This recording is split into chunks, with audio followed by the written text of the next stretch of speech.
Assalamualaikum warahmatullahi wabarakatuh. Kenalkan, nama saya Fajar Ananda Rizalin Latif, PM 2003100025 dari jurusan Ilmu Administrasi Publik, Fakultas Ilmu Sosial dan Ilmu Politik, kelas A pagi. Nah, pada kali ini saya akan menjelaskan tentang salah satu pendekatan penelitian deskriptif dengan menggunakan metode survei. Nah, saya mulai.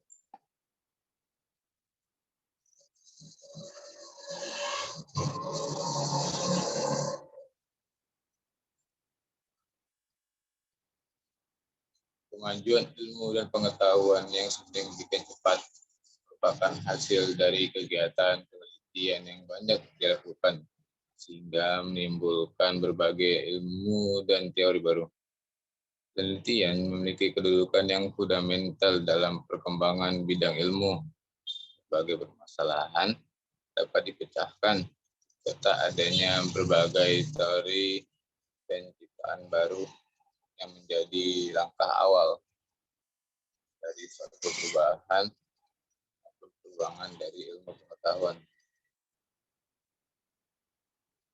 Seseorang yang melakukan penelitian tentunya akan menyesuaikan dengan permasalahan dan cakupan data yang ingin dikaji, sehingga untuk melakukan penelitian, seorang peneliti harus dapat menyerasikan metode yang ingin ia pakai dengan pemecahan masalahan yang diinginkan.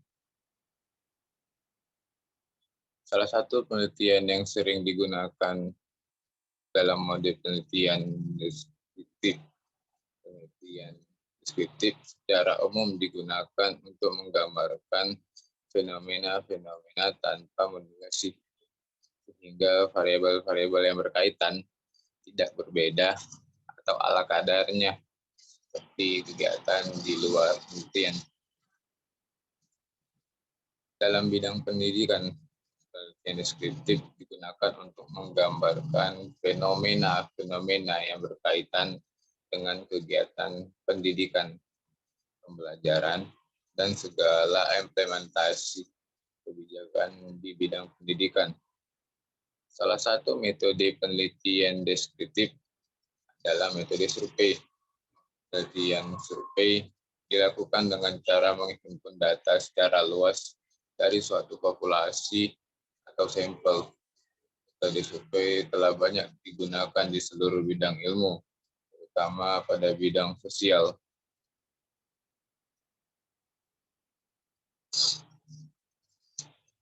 Dilansir dari Wikipedia, pengertian penelitian survei ialah suatu praktek pengumpulan informasi yang dilakukan dengan cara menyusun skema pertanyaan yang diajukan kepada responden dalam bentuk sampel dari sebuah populasi. Dalam penelitian survei, peneliti mempelajari karakteristik atau hubungan sebab akibat antar variabel tanpa adanya intervensi dari peneliti. Data survei dihimpun menggunakan angket, kuesioner, maupun dengan wawancara yang dilakukan langsung, bisa tidak langsung.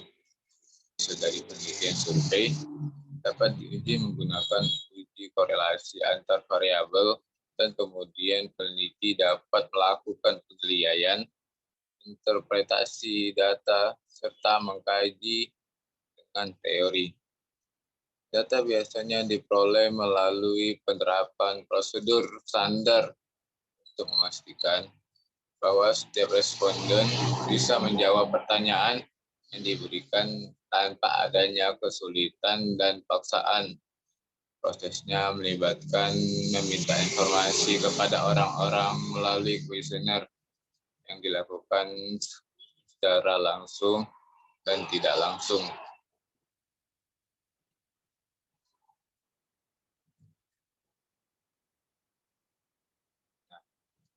Penelitian survei menurut para ahli, menurut Ellinger, ia menyatakan bahwa penelitian survei adalah penelitian yang dilakukan pada populasi besar maupun kecil. Tapi data yang dipelajari adalah data dari sampel yang diambil populasi tersebut untuk menemukan kejadian-kejadian relatif, distribusi, dan hubungan-hubungan antar variabel sosiologis maupun psikologis. Menurut Newman-Lawrence, dalam penelitian survei, peneliti menanyakan ke beberapa responden tentang keyakinan, pendapat, karakteristik suatu objek, dan perilaku yang telah lalu atau sekarang. Metode penelitian survei berkenaan dengan pertanyaan tentang keyakinan dan perilaku dirinya sendiri. Menurut David Klein, umumnya penelitian survei dilakukan untuk mengambil sebuah generalisasi dari pengamatan yang tidak terlalu mendalam. Walaupun tidak seperti pada metode eksperimen yang memerlukan kelompok kontrol, generalisasi pada penelitian survei yang dilakukan dapat lebih akurat dan digunakan pada sampel yang mewakili atau representatif. Penggunaan umum dari penelitian survei meliputi penelitian sosial. Survei digunakan untuk menyelidiki pengalaman dan karakteristik kelompok sosial yang berbeda-beda. Kemudian itu riset pasar. Survei digunakan untuk mencari tahu apa yang pelanggan pikirkan tentang produk, layanan, dan perusahaan. Penelitian kesehatan. Survei digunakan untuk mengumpulkan data dari pasien tanpa gejala dan pengobatan. Dan politik, survei digunakan untuk mengukur opini publik tentang partai dan kebijakan. Lalu yang terakhir, psikologi. Survei digunakan untuk meneliti ciri-ciri kepribadian, preferensi, dan perilaku.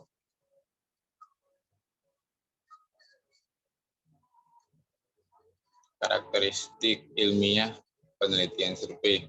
Yang pertama itu logik, dilandasi dengan kerangka pikiran yang nalar, terstruktur, dan sistematik. Kedua itu deterministik, membahas fakta secara deskriptif, serta menggunakan analisis sebab akibat. General, hasilnya dapat digeneralisasikan pada wilayah yang lebih luas. Parsimonius, dalam waktu singkat, dapat menghasilkan banyak informasi dan dapat dimanfaatkan untuk banyak tujuan. Yang terakhir itu ialah spesifik, berasal dari permasalahan yang dipilih. Dasar dalam melakukan penelitian survei. Dengan membentuk hipotesis awal, menentukan jenis survei yang akan dilakukan, akankah melalui surat elektronik, wawancara, atau bisa lewat telepon. Membuat pertanyaan-pertanyaan, menentukan kategori dari responden, dan menentukan setting penelitian.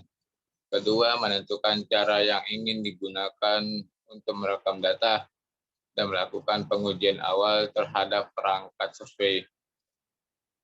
Ketiga itu menentukan target populasi responden yang akan digunakan survei. Membuat kerangka sampel survei, menentukan besarnya sampel, dan memilih sampel. Keempat itu menentukan lokasi responden, melakukan wawancara, dan mengumpulkan data. Kelima itu mengolah data yang telah dikumpulkan, pengecekan ulang, dan membuat analisis statistik data. Terakhir, menjelaskan metode yang digunakan dan menjabarkan hasil penemuan untuk mendapatkan evaluasi dan hasil yang diinginkan. Selanjutnya itu ialah jenis-jenis penelitian survei. Yang pertama itu melalui surat. Cara untuk menguji balasi responden tentang kuesioner yang dikirim melalui via pos. Kelebihan dari cara ini ialah hemat biaya, hemat waktu. Responden bisa memilih waktu yang tepat baginya untuk mengisi kuesioner. Ada jaminan kerahasiaan yang lebih besar, kata yang lebih baku, serta banyak responden yang dapat dicapai dibandingkan dengan pengiriman wawancara ke banyak tempat. Sedangkan kekurangan yang ada ialah tidak fleksibel, kecenderungan rendahnya tanggapan, hanya perilaku verbal yang tercatat, tidak ada kendali atas lingkungan. Responden bisa diganggu atau lingkungan yang ribut. Tidak ada kendali atas urutan pertanyaan, bisa menyebabkan pertanyaan yang tidak terjawab, tidak bisa merekam jawaban secara spontan, kesulitan untuk membedakan antara responden yang tidak menjawab pertanyaan dengan pengiriman kuesioner yang salah alamat. Pengembalian kuesioner tidak tentu, tidak dapat menggunakan format yang kompleks. Lalu selanjutnya metode wawancara. Cara untuk menguji balasan respon melalui tatap muka atau berhadapan langsung. Kelebihan dari penelitian ini adalah fleksibilitas, tingkat respon yang baik, memungkinkan pencatatan perilaku nonverbal, kendali atas lingkungan, kemampuan untuk mengikuti urutan pertanyaan, dan pencatatan jawaban secara spontan. Responden tidak bisa curang dan harus menjawab sendiri. Antara pertanyaan jawaban terisi lengkap dan adanya kendali atas waktu menjawab.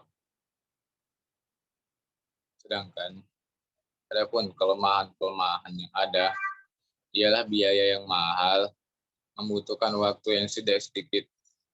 Tidak ada kesempatan bagi responden untuk mengecek fakta, mengganggu responden, kurang menjamin kerahasiaan, kurangnya keseragaman antara pertanyaan, serta kurang bisa diandalkan untuk mencapai banyak responden. Yang ketiga itu wawancara telepon. Merupakan cara menguji balasan responden via telepon. Lebihnya ialah dapat jangkau tempat yang luas atau jauh, waktu lebih singkat, dapat mengontrol tahapan pengisian kuesioner, dapat melakukan pertanyaan lanjutan, dan memungkinkan untuk format pertanyaan yang lebih kompleks.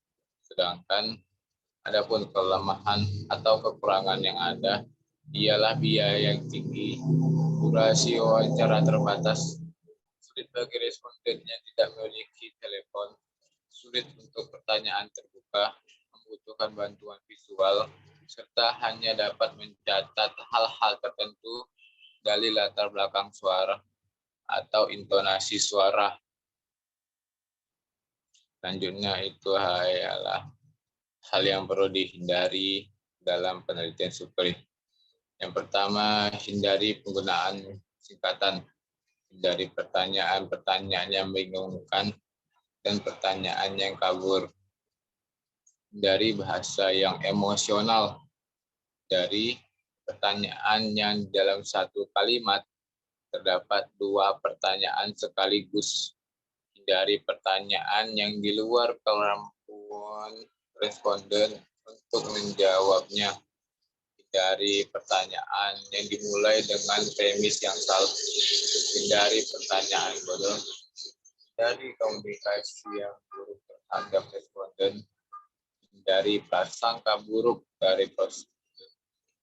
Hindari minimnya informasi atas responden yang ingin dituju. Dari sikap yang berlebihan saat survei, dari sikap yang membuat respon kurang nyaman. Baiklah, mungkin hanya itu saja presentasi saya atau penjelasan saya mengenai pendekatan penelitian deskriptif melalui metode survei. Sekian dari saya, lebih dan kurang saya mohon maaf. Assalamualaikum warahmatullahi wabarakatuh.